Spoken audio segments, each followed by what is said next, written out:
오늘 제가 이거를 준비할 때 너무 길고 막 그럴 것 같아서 목사님께 여쭤봤을 때 목사님 설교하실 때 3장 정도 하신다고 하더라고요.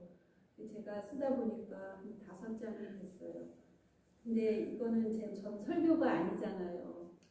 그냥 저의 생각을 말씀을 드리고 여러분과 저의 생각을 나누고 또 저도 배우고 하는 그런 시간이라고 생각을 합니다. 이 시간이요. 그래서 그냥 원고대로 읽도록 하겠습니다. 제가 이거를 준비를 한 것은 딱 2달 전이더라고요. 11월 17일 세민족교회에 가서 준비해서 말씀을 서로 나누고 그 다음에 바로 우리 교회에서 하기로 했는데 그동안 우리 교회에서도 많은 일이 있었어요. 딱 11월 17일이면 오늘로 2달째고 그 사이에 격세지감처럼 우리나라 상황이 너무 많이 바뀌어서 우리가 정말 하나님의 뜻이 어디 있는지 정말 알 수가 없구나. 그런 걸 다시 한번 실감하는 요즘입니다. 제가 나눌 주제는 하갈의 삶이고요. 그 제목은 제가 하갈의 눈 / 자유인의 시선이라고 제목을 붙였습니다.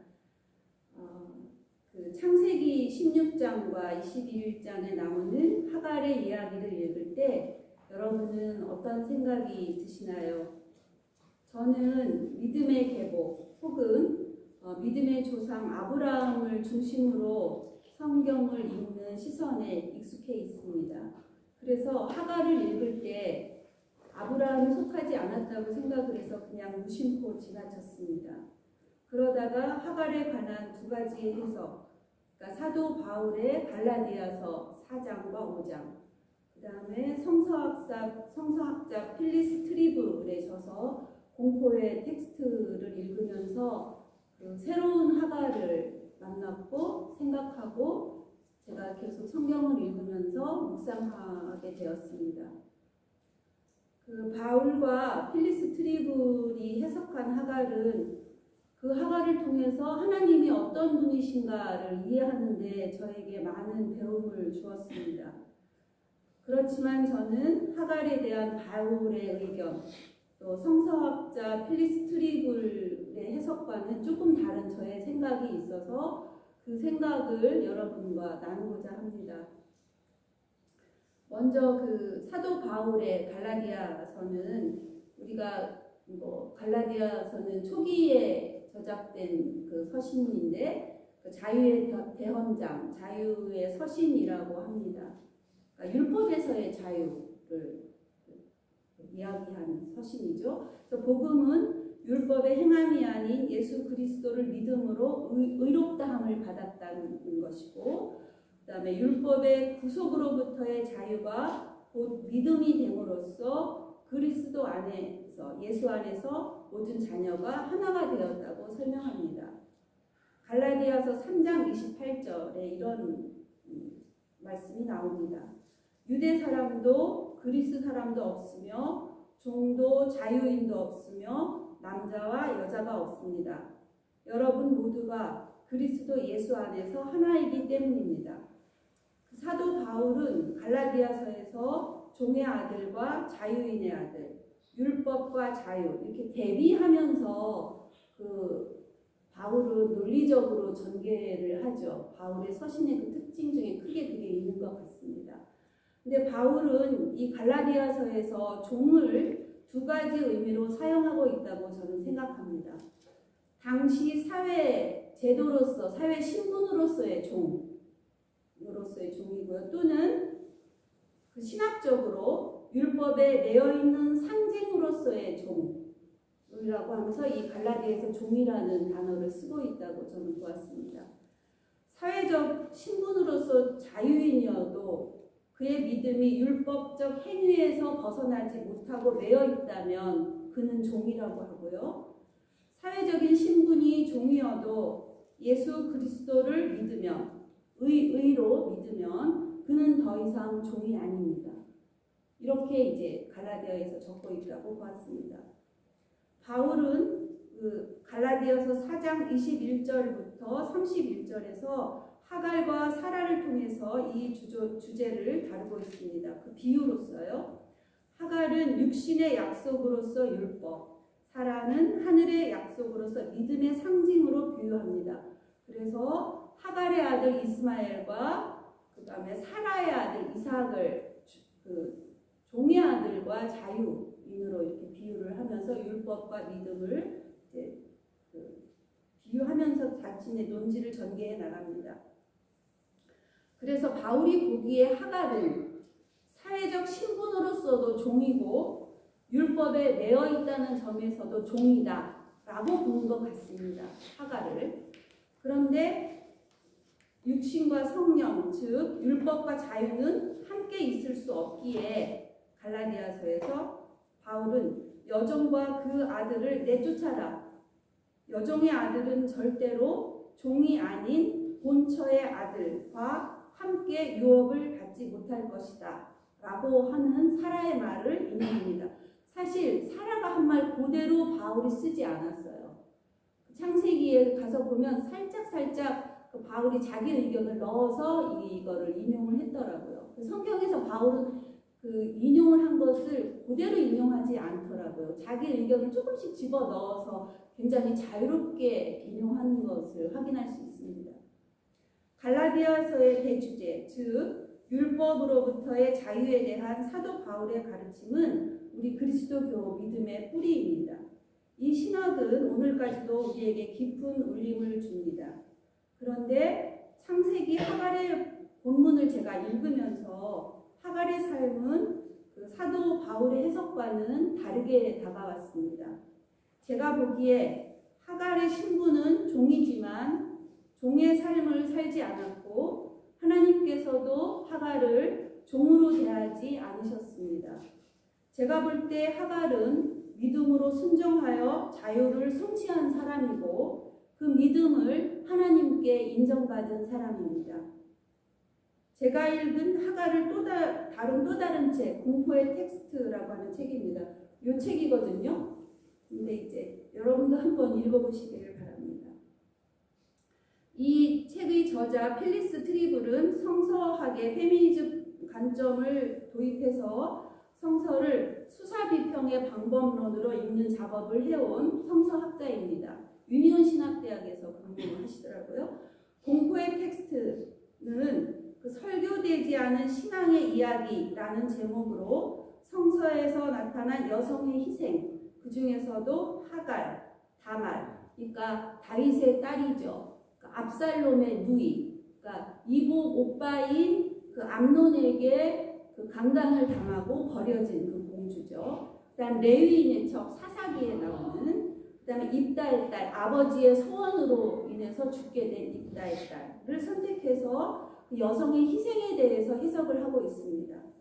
필리스 트리블에 의하면 그 중에서 이집트 여자 노예 하갈은 사라와 아브라함에 의해서 이용되고 버려졌습니다. 하갈에 대한 트리블의 관점은 하나님께서 편들어주고 묵인한 가부장제입니다.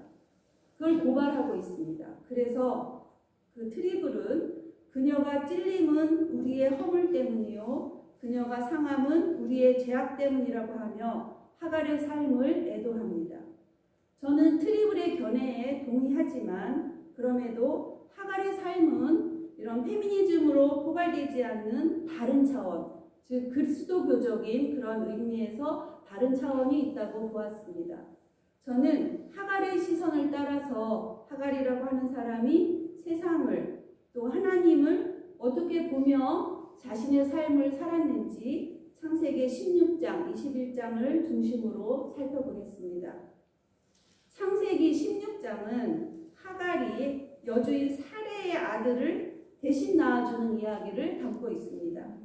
16장 이야기를 끌고 가는 주제는 하갈의 복종이라고 생각합니다. 자식을 낳지 못한 사레는 아브라함의 동의를 구해 여종 하갈로 하여금 자신들의 대를 이을 아들을 낳도록 합니다. 사레의 이 결정으로 하갈의 인생은 커다란 전환을 맞이합니다. 하갈은 임신했고 사레와 아브람은 하나님의 축복을 받으려는 그들의 목적을 이루었습니다. 그런데 예상치 못한 상황이 발생합니다. 임신을 하자 하갈이 여주인 사레를 깔봅니다. 히브리 원문에는 그녀의 눈에 자기 여주인이 작아졌다, 혹은 그녀가 보기에 자기 여주인은 낮아졌다 라고 적고 있다고 합니다.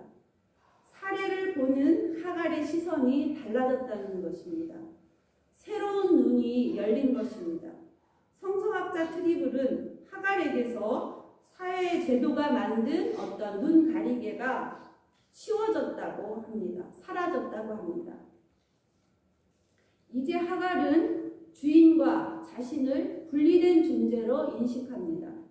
자신이 당연히 주인에 속한 사람이라고 믿던 여종 하갈은 이제 없습니다. 하갈에게 화가 난 사레는 아브람에게 책임을 물으며 하나님이 자신의 억울함을 판단해 주어야 한다고 합니다. 불임 문제에 관해서 사레는 피해의식이 있는 것 같습니다. 아브라함과 함께 사레도 똑같이 자기가 살고 있는 땅과 부모 곁을 떠나서 나그네로 살았습니다. 그리고 하나님으로부터 후손과 복을 약속을 받았습니다. 그런데 사레도 아브라함보다 어떤 면에서 더 많이 고생하고 위험에 처하면서 살았고, 10년이 지나도 자식이 생기지 않는 거예요. 그런데 이런 아브라함은 사레가 화가 나서 이제 하갈을 어떻게 할까? 당신이 책임지시오 하니까 아브라함이 사레에게 하갈은 당신의 종이니까 마음대로 하라고 합니다. 그러자 사레는 하갈을 학대합니다. 이전의 하갈이라면 학대를 당연하게 받아들였겠지만 이제 눈이 달라진 것이죠. 하갈은 참지 않고 도망갑니다. 당시 사회에서 종신군의 젊은 여성이 도망하는 것은 죽음을 각오한 위험한 선택이었을 것 같습니다. 하갈도 이거를 모르지 않았을 것입니다. 그런데도 집을 나온 것은 학대가 그만큼 심해서일 수도 있고 하갈의 억울함이 그만큼 컸다는 반증이기도 한 것 같습니다. 집을 나온 하갈은 고향 이집트로 향하는 방향, 남쪽 방향 수르로 가는 길에 샘물 곁에서 주님의 천사를 만납니다. 이 만남은 우연이라기보다 주님의 천사가 하갈을 찾아간 것으로 보입니다. 창세기 16장 8절을 보겠습니다. 주님의 천사가 사레의 종 하갈아, 내가 어디서 와서 어디로 가는 것이냐, 가는 길이냐 하고 묻습니다. 이 질문은 가는 장소를 묻는 것일 수도 있고 인생의 방향을 묻는 것일 수도 있는 것 같습니다. 하갈은 나의 여주인 사레에게서 도망하여 나오는 길입니다 하고 대답합니다. 하갈에게 중요한 것은 종으로 살던 어떤 장소가 아니라 종으로 잘 살아온 삶에서의 탈주, 사레로부터의 벗어남이기 때문입니다. 하나님은 하갈이 고통으로 울부짖는 소리를 들으셨다고 합니다. 그런데도 주님의 천사는 하갈에게 탈출한 그 자리로 돌아가 살라고 합니다. 주인에게 돌아가라고 하니까요. 하나님은 그것이 하갈이 가야 할 길, 인생의 방향이라는 겁니다. 트리블에 의하면 이것은 복종하면서 살아라 라고 번역된 이 히브리 원문은 그녀의 손 아래서 괴롭힘을 겪어라 라고 합니다. 그런 뜻이라는 거죠. 천사의 이 말에 하갈은 더욱 고통스럽고 억울하고 분하지 않았을까요? 하나님은 왜 이렇게 대답하시고 이런 결정을 내리셨을까요? 이 의문을 기억해 주시기 바랍니다. 천사는 하갈의 마음을 아는지 그녀에게 많은 자손을 약속합니다. 그리고는 아들이 탄생할 것이다. 아이의 이름을 이스마엘로 지어라. 그 아이는 어떻게 될 것이다 라고 하는 아이의 미래를 알려줍니다. 이른바 수태고지입니다. 하나님은 하갈의 고통을 들으셨다는 증거로 아들의 이름을 하나님께서 들으심이라는 의미로 이스마엘이라고 지으라고 합니다. 그런데 성경 말씀을 찬찬히 뜯어보면 하갈은 고통스럽다고 부르짖었다는 내용이 없습니다. 오히려 고통스럽다고 한 것은 살해입니다. 그런데 고통의 보상으로 하갈을 학대한 사라의 행동이 있고 그 원인에 의해서 하갈은 광야로 도망쳤습니다. 하갈은 부르짖지 않았지만 하나님은 하갈의 아들을 들었다는 의미의 이스마엘이라고 하는 이름을 주신 이유는 아마도 하갈이 앞으로 겪을 고통을 하나님께서 계속 듣고 보고 돌보아 주시겠다는 그런 의미가 아닐까 저는 생각합니다. 왜냐하면 아직은 어리고 젊어서 자신에게 닥칠 그 운명의 매서움을 잘 알지 못하는 하갈에 대한 하나님의 마음 같은 것이 느껴졌습니다. 아들 이스마엘이 들나귀처럼 모든 사람과 싸울 것이라는 천사의 말은 그가 앞으로 살아가야 할 척박한 생존 환경, 거친 삶의 조건을 암시합니다. 천사의 축복을 들은 하갈은 놀라운 대답을 합니다. 창세기 16장 13절입니다. 내가 여기에서 나를 보시는 하나님을 뵙고도 이렇게 살아서 겪은 일을 말할 수 있다니 하면서 자신에게 말씀하여 주신 주님을 보시는 하나님이라고 이름을 지어 부릅니다. 놀랍지 않습니까? 하나님을 이름 지어 부르다니 인간이요. 하갈은 그 장소를 나를 보시는 살아계시는 분의 셈이라는 의미의 부엘라 헤로이라고 지었습니다. 저는 이 대목을 여러 번 읽으면서 하나님을 만나는 그 셈을 상상하여 보았습니다. 여러분도 한번 그 셈을 상상하면서 하나님을 살아계시는 하나님이 나를 만나주시는 그 셈을 묵상하여 보시기 바랍니다. 하갈은 나를 보시는 하나님을 보았다고 합니다. 하나님이 일방적으로 보신 것이 아니라 하갈 자신도 그 하나님을 보았다는 것입니다.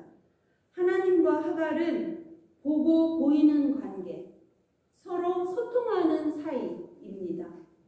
그 징표가 저는 부엘라 헤로이라고 하는 셈이라고 생각합니다. 성경 속에 그 어떤 인간도 하갈처럼 하나님을 뵙지 못했습니다. 그런데 하나님은 인간의 감각, 눈에 보이는 방식으로 계시지 않는데 하갈은 어떻게 하나님을 보았다는 것일까요? 전인적으로 온 존재로 생생하게 하나님과 일치된 체험을 하였다는 의미일까요? 알 수 없습니다. 그렇지만 이렇게 맑고 순전하게 하나님을 보며 하나님을 자신 있게 부른 인간은 하갈 외에 없는 것 같습니다. 이 체험, 이 고백으로 하갈은 분명히 변화하였습니다. 하나님은 하갈에게 직접 개입하셔서 하갈을 바꾸어 놓으셨습니다. 하갈은 도망쳐 나온 그 자리, 자신을 고통스럽게 하고 종으로서 살게 하는 그 굴종의 자리, 사레와 아브라함의 집으로 돌아갑니다. 창세기 16장에서 하갈은 2번 복종합니다. 처음의 복종은 아브라함과 동치마라는 여주인 사레의 말에 따른 복종입니다. 종의 신분으로 주인의 명령을 따른 것입니다. 2번째 복종은 주님의 천사의 말에 대한 복종입니다.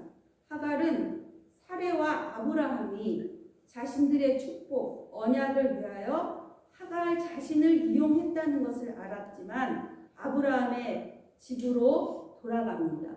학대를 받을 줄 아는 그 자리로 돌아간 것입니다. 하갈은 그 학대의 부당함을 알면서도 종으로 그 앞에 무릎을 꿇었습니다. 그렇다면 이 2 복종은 같지 않습니다. 처음의 복종이 사회제도, 율법을 따르는 종의 행동으로서의 복종이라면 2번째 복종은 하나님을 향한 믿음의 결단입니다. 하갈은 나를 보고 계신 그분을 의식하며 그분 앞에서 자발적으로 복종을 선택했습니다. 필리스 트리블은 이것이 종살이의 순환이라고 비판하지만 저는 이것이 자유인의 행동이라고 생각합니다. 저는 하갈의 복종에서 예수님이 떠올랐습니다. 죄 없으신 분이 죄인을 대신하여 십자가의 극형을 선택한 죽으심, 그 순종 말입니다. 혹자는 하갈이 자손을 셀 수 없이 많이 주겠다는 축복을 받기 위해서 복종했다고 해석합니다. 이런 해석이 많더라고요. 그러나 그 의견은 하나님이 어떤 분이신지 전혀 모르는 잘못된 이해라고 생각합니다. 하나님은 결코 그런 복종을 우리에게 원하지 않으시고 그렇게 하려는 인간을 언제나 꾸짖으십니다. 어떤 점에서 그런 복종은 하나님의 사랑을 모욕하는 행위입니다. 하나님께서는 자신을 우상으로 숭배하지 말라고 끊임없이 말씀하십니다. 하나님은 인간과 위협이나 두려움이 없는 상호주체적이고 자발적이고 자유로운 관계를 원하십니다. 그것은 사랑의 관계입니다. 하나님은 인간이 사랑을 이루어가는 존재가 되기까지 참으로 끈기 있게 기다리시고 인내하시고 훈련시키시며 인간에 대한 믿음을 버리지 않으십니다. 창세기는 성경 전체에 걸쳐 일관되게 흐르는 하나님의 그 원대한 계획, 즉 사랑을 구현하려는 커다란 그 지도의 방향이 분명하게 펼쳐져 있는 장입니다.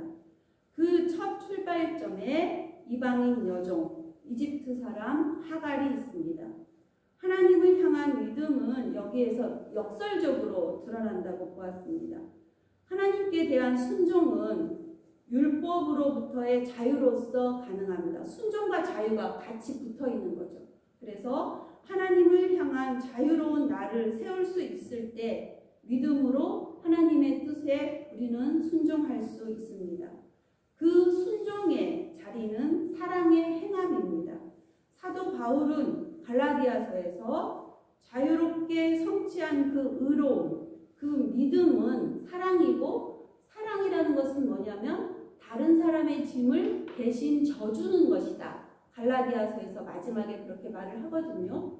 그렇게 보고 있는 것 같습니다.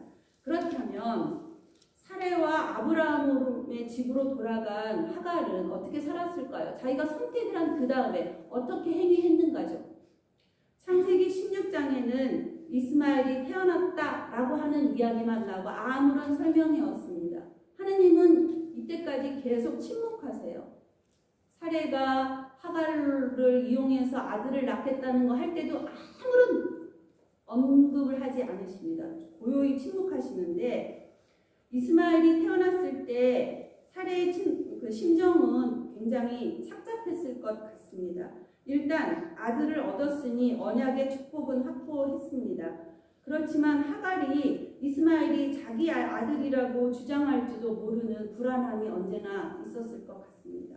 그리고 사레는 항상 이 점을 의식하면서 하갈과 이스마엘을 대했을 것이고 아브람도 사레의 입장을 알기 때문에 드러내놓고 이스마엘에게 아버지로서의 관심이나 사랑을 표현하기 어려웠을 것 같습니다.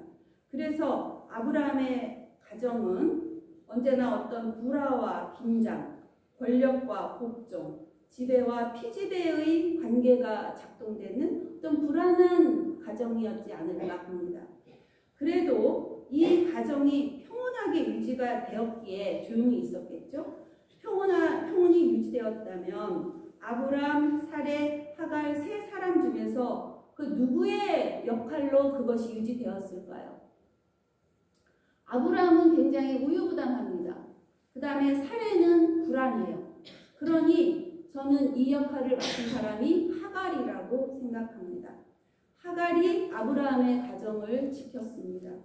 하갈이 충실한 종으로 살았기에 아브람과 사레의 가정은 평화로울 수 있었습니다.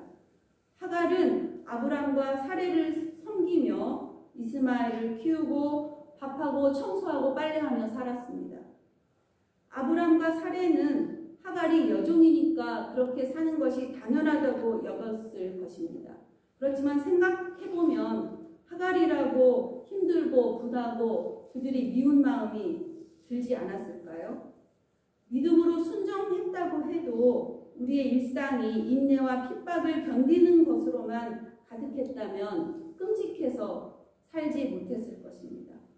그렇지만 하갈은 첫걸음을 뗀 이스마엘이 자신의 품에 와서 안길 때, 우물가에서 일을 할 때 그 우물에서 어떤 붉게 노을이 지는 것을 볼 때, 혹은 자신이 만든 음식을 아브람과 사레가 맛있게 먹는 모습을 볼 때, 보다는 그 노동 가운데서 퍼지는 잔잔한 기쁨과 보람을 맛보지 않았을까요? 그러니까 살 수 있었겠죠. 하갈은 자유로운 의식으로 하나님을 의식하며 시선을 느끼며 그분을 보며 아브람과 사라의 짐을 대신 지고 열심히 살았다고 생각합니다. 이런 하갈에 대한 하나님의 마음, 또 아브라함에 대한 하나님의 생각은 어땠을까요? 왜냐하면 침묵하셨으니까요. 창세기 17장 1절, 아브라함의 나이 99이 되었을 때 침묵하시던 하나님이 드디어 말씀하십니다. 나는 전능한 하나님이다.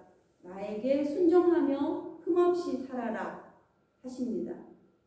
여러분, 이 말 중에서 하나님의 속마음이 담긴 단어는 무엇일까요?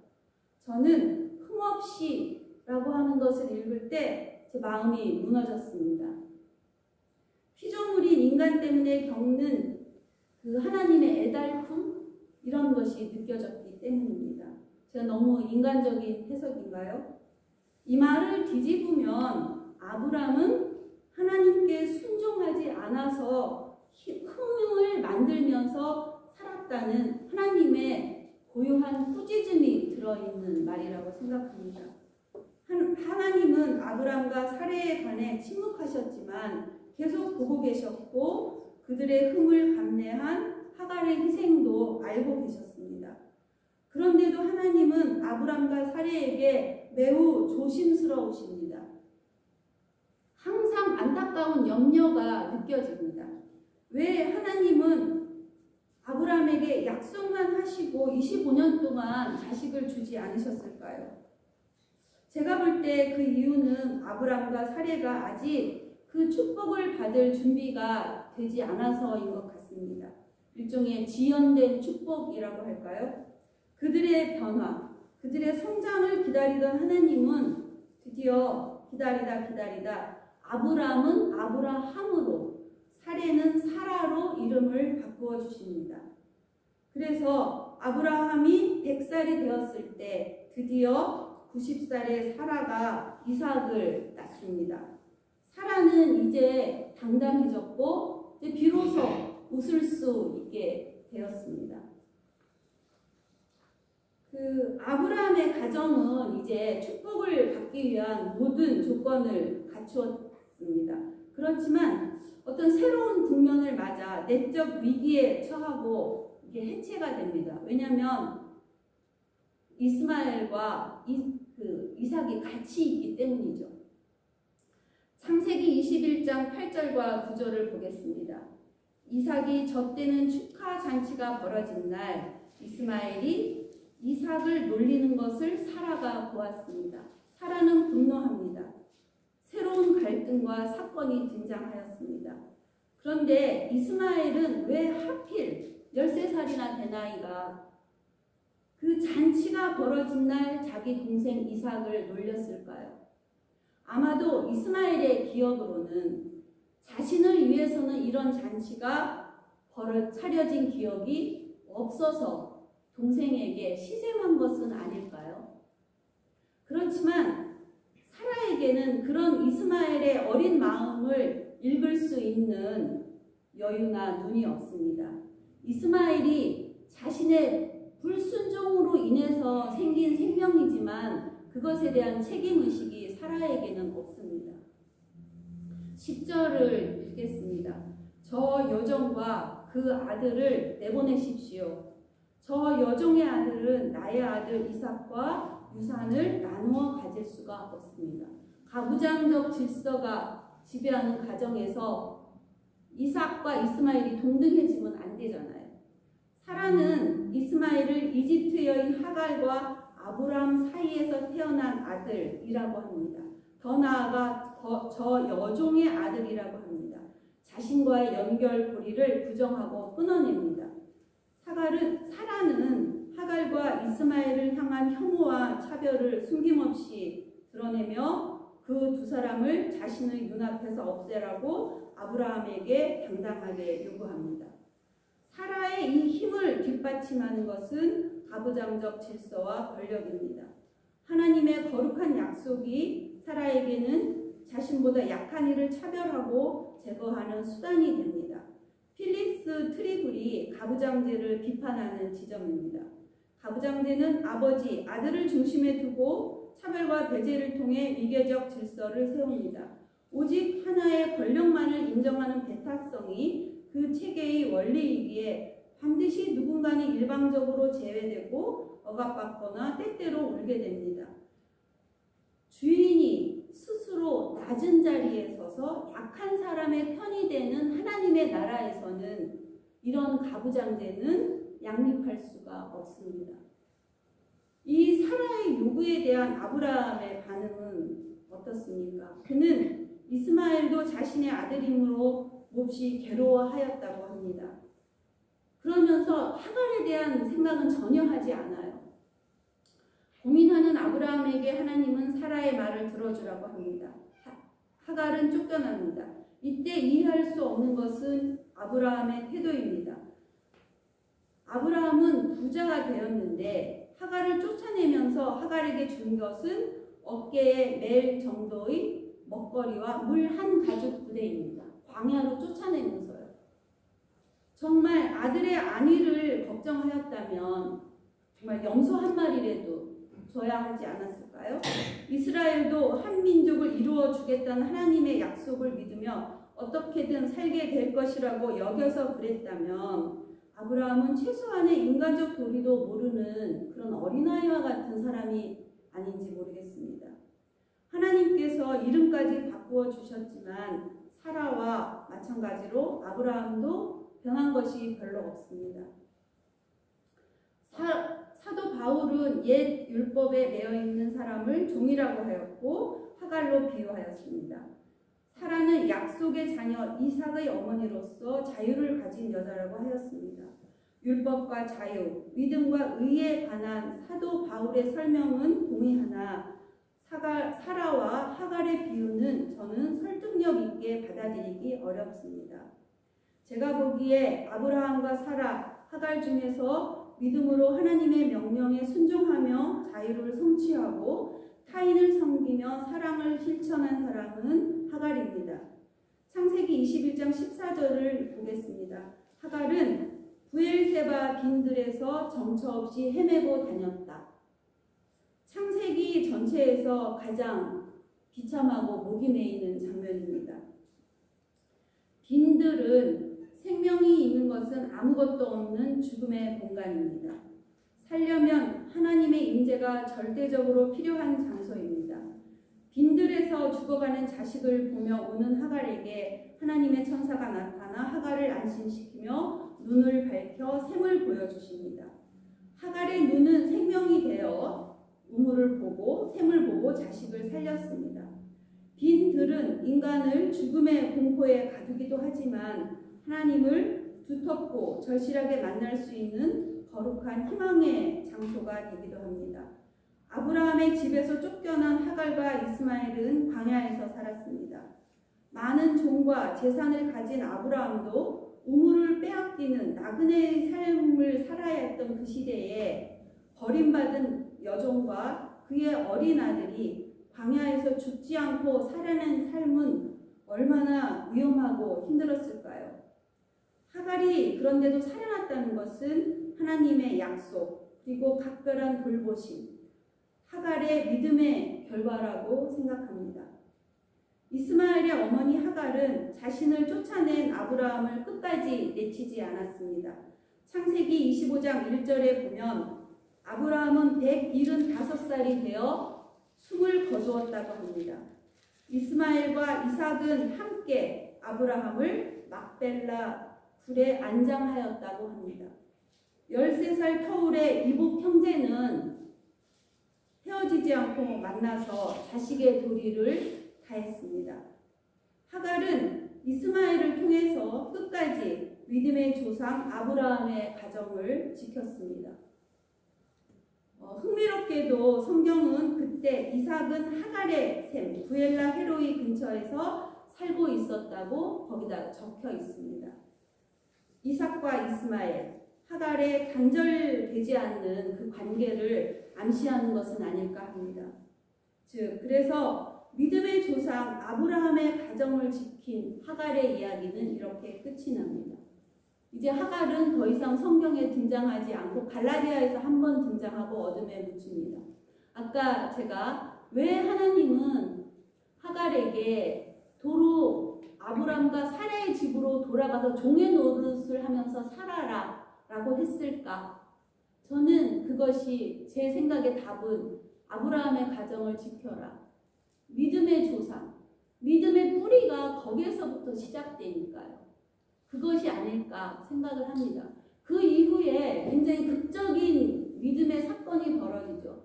이랬던 아브라함이 그 소돔과 고모라 사건을 겪고 그 다음에 그 이삭을 바치는 정말 다른 인간이 되는 장면이 나오죠.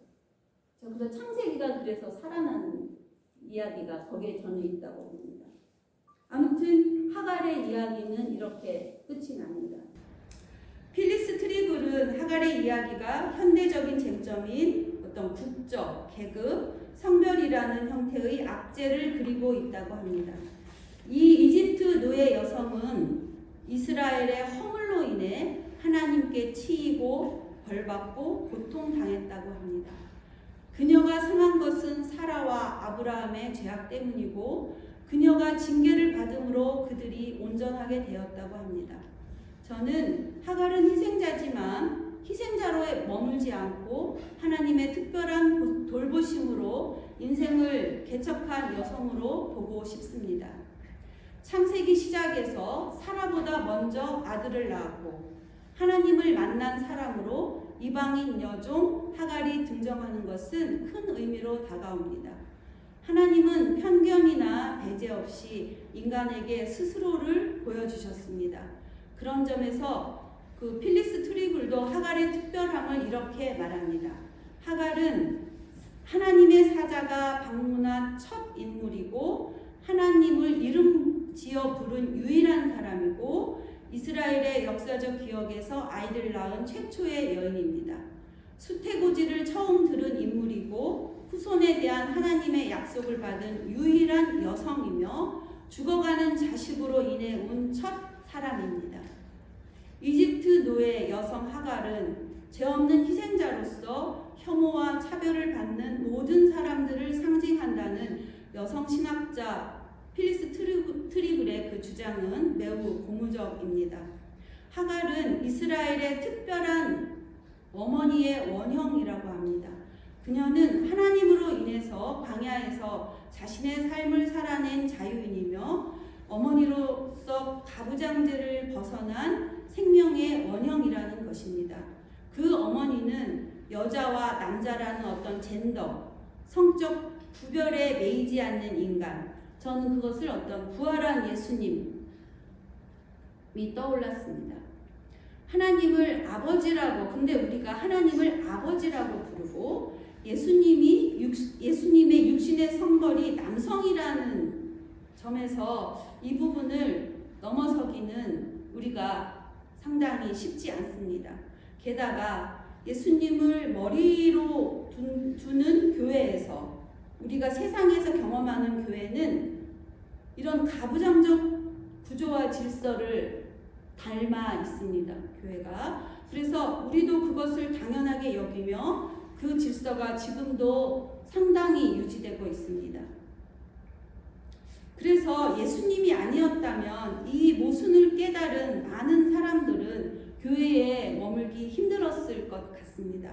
하갈은 자신을 보는 하나님을 보며 새로운 눈을 떴습니다.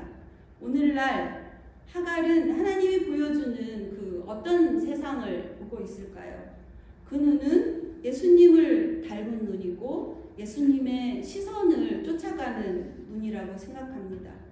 보여지는 현실을 짐짓 모른 척 질끗 눈 감으며 외면하는 눈이 아닙니다.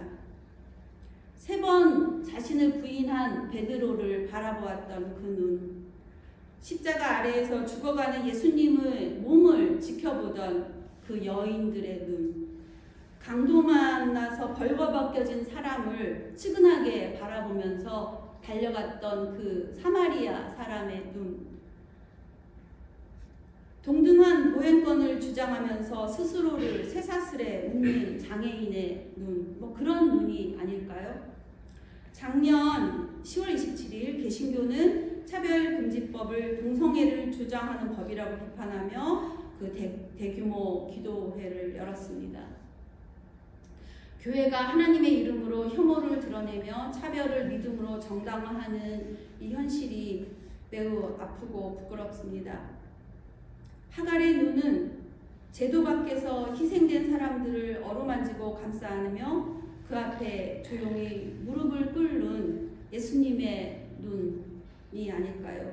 이런 묵상을 하다가 사실은 이거를 쓸 때는 이런 일이 없었는데 제가 지금 생각하는 거는 제가 이제 요즘 감동받은 것은 우리가 그 남태령 대첩이라고 해서 2030 그 젊은이들, 그중에서 특히 여성들이 거기 가서 그분들이 그 보여줬던 그게 굉장히 저는 하갈이 많이 떠올랐어요.